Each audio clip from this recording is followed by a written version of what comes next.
এই শহরের নাম মায়াপুর, একটি শহর যা তার উজ্জ্বল ভবিষ্যতের জন্য পরিচিত। কিন্তু এই উজ্জ্বলতার আড়ালে লুকিয়ে আছে এক ভয়ঙ্কর অন্ধকার। একটি বাড়ি যা দেখে মনে হয় সাধারণ, কিন্তু যার ভেতরে ঘটেছিল এমন কিছু যা পুরো দেশকে স্তম্ভিত করে দিয়েছিল। আজ আমরা সেই বাড়িটিরই গল্প শুনব, যেখান থেকে নিখোঁজ হয়েছিল একের পর এক শিশু। সময়টা 2005 ও 2006-এর মাঝামাঝি। মায়াপুরে এই দরিদ্র পাড়ায় শিশুদের নিখোঁজ হওয়ার ঘটনা প্রায়শই ঘটছিল। প্রথম দিকে পুলিশ ঘটনাগুলোকে তেমন গুরুত্ব দেয়নি।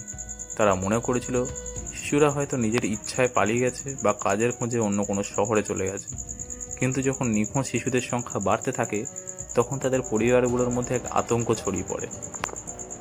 অনেক মাস পর একজন বাবা, যার মেয়ে নিখোঁজ হয়েছিল, তিনি তার প্রতিবেশীকে নিয়ে একটি বাড়িতে যান। সেই বাড়িটির পেছনে একটি ড্রেন থেকে দুর্গন্ধ আসছিল। সেখানে তারা খোঁড়াখুঁড়ি শুরু করে এবং আবিষ্কার করে এক ভয়ঙ্কর সত্য। নর্দমার ভেতর থেকে বেরিয়ে আসতে শুরু করে ছোট্ট ছোট্ট শরীরের অংশ। এই দৃশ্য দেখে পুরো এলাকা শিউরে ওঠে। পুলিশকে খবর দিলে পুলিশ দ্রুত ঘটনাস্থলে পৌঁছায়। তদন্ত শুরু হলে জানা যায় এই বাড়িটি মিস্টার রায়ের, যিনি একজন ধনী ব্যবসায়ী, আর এই বাড়ির কর্মচারী ছিল সজল। পুলিশ প্রথমে সজলকে জিজ্ঞাসাবাদ করে।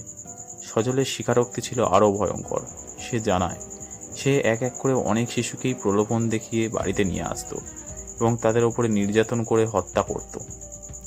সজল তার জবাববন্দিতে জানায় কিভাবে সে বাচ্চাদের চকলেট এবং লজেন্সের লোভ দেখিয়ে বাড়িতে নিয়ে আসতো এবং তাদের শ্বাসরোধ করে হত্যা করত। এরপর দেহগুলোকে কেটে টুকরো টুকরো করে ড্রেনে ফেলে দিত। এই জঘন্য অপরাধের পেছনে কোনো সুস্পষ্ট উদ্দেশ্য ছিল না, কেবল এক অসুস্থ মানসিকতা। এই ঘটনা পুরো দেশকে নাড়িয়ে দেয়। পুলিশের উপর তদন্তের গাফলতির জন্য ব্যাপক চাপ সৃষ্টি হয়। শেষ পর্যন্ত মামলাটি কেন্দ্রীয় তদন্তকারী সংস্থার হাতে তুলে দেওয়া হয়।